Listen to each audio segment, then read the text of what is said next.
everyone, have you ever been so addicted to your phone that you wish you could play Mario on it?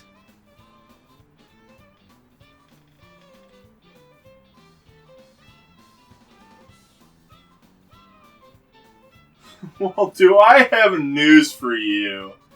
So, Nintendo mobile apps, an odd subset of Nintendo games that often gets forgotten.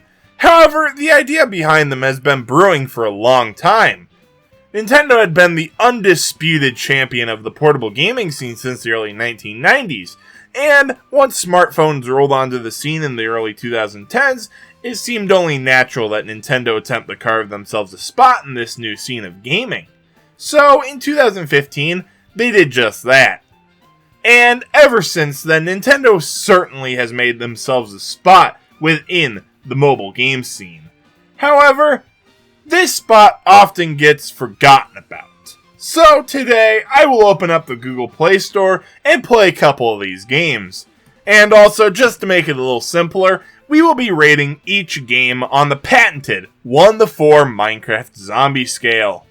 So, our first mobile game is surprisingly the only strictly Mario game, being Super Mario Run. And getting into this game, this is just New Super Mario Bros. U if it were an endless runner. Like, seriously, if it weren't for the aspect ratio, you wouldn't be able to tell the difference between the two. Though, I will admit that I was having fun with this game because it is essentially Temple Run, but instead of running from killer monkeys, you're instead running towards your impending boredom. Now, I hear you wondering, why do I say that? Well, because you only get to play 3 levels before you have to buy a level pack. So now it's time for me to complain. Why? Now, the pack was only $10, but come on! The app is free. Give me more than 3 levels to play before handing me the paywall. That's like me making a Hot Pocket and the microwave telling me I have to pay $10 to eat it. Anyway, there are some side modes like Coin Rush, but I don't really feel like getting into it because it is about as shallow as the main game. So, in conclusion, 1 out of 4 Minecraft zombies.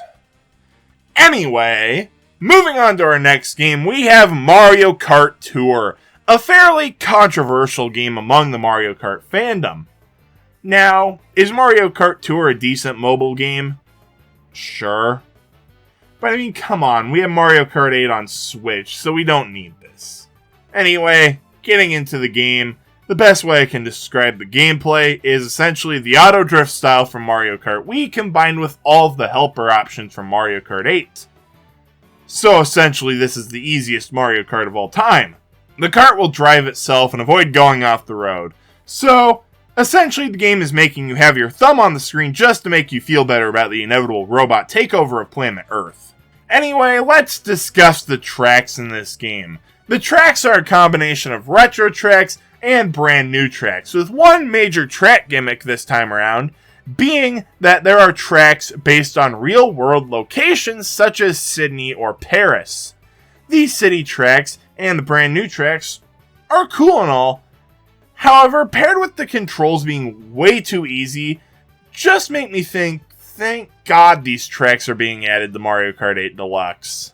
Though, I believe it is time for me to get into my least favorite part of this game, being the overabundance of microtransactions. Dear God, why are there so many of these?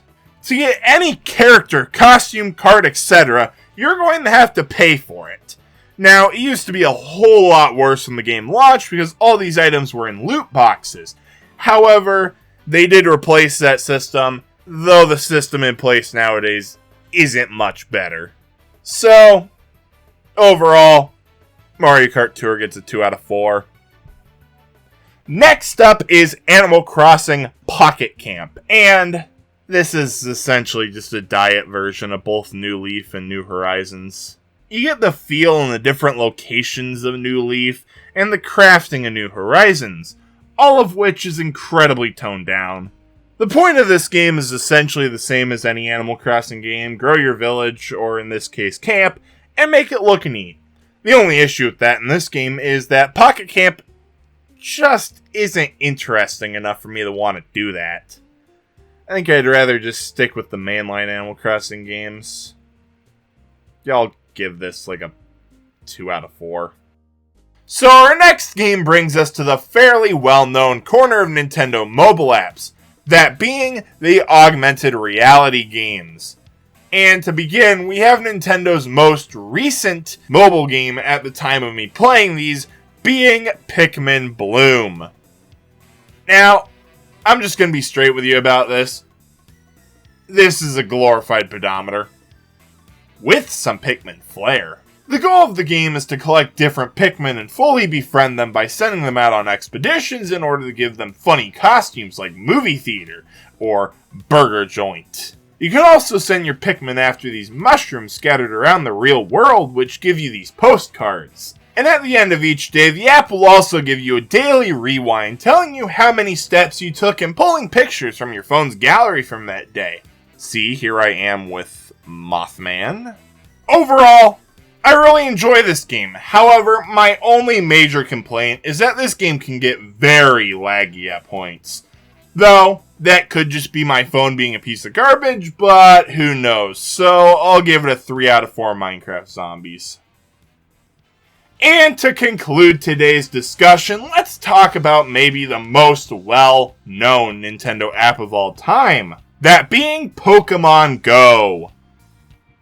Now, this game exploded in popularity in 2016, and by exploded, I mean people were literally dying for Pokemon when this game came out.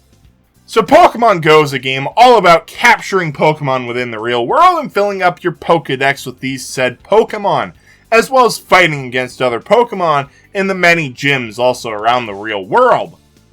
These gyms can be controlled by 3 different teams, being Team Mystic, Team Valor, and Team Instinct. And let me tell you, back in 2016, I got really into repping Team Instinct. You want evidence? Bam. Anyway, that's really all there is to say about this game, except for a quick PSA. Hey kids! Be responsible while playing Pokemon Go. Do not walk in the oncoming traffic just for a Vaporeon. However, if it's a Snorlax, the rules can kind of be pushed to the side. Anyway, I'll give Pokemon Go a solid 4 out of 4 Minecraft Zombies. Well, that was an entertaining time. However, that isn't all the apps that have been produced by Nintendo. There are quite a few that have sadly been shut down due to the passage of time and general disinterest. So, I asked for a moment of silence to remember those we have lost. Miitomo, Pokemon Duel, and Dr. Mario World. Actually, that game sucked. I'm glad it's dead. Well, those Nintendo apps for you. A lot of them were pretty meh. Some of them were good. Some of them were also dead. Now, would I much rather be playing a Nintendo game on my DS or my Nintendo Switch? Yeah, absolutely. However, you can get up to some wacky antics on this thing with Nintendo. So, if you'll excuse me, I think I'm going to try and catch a Pokemon in real life. Yo! There's a Makuhita here!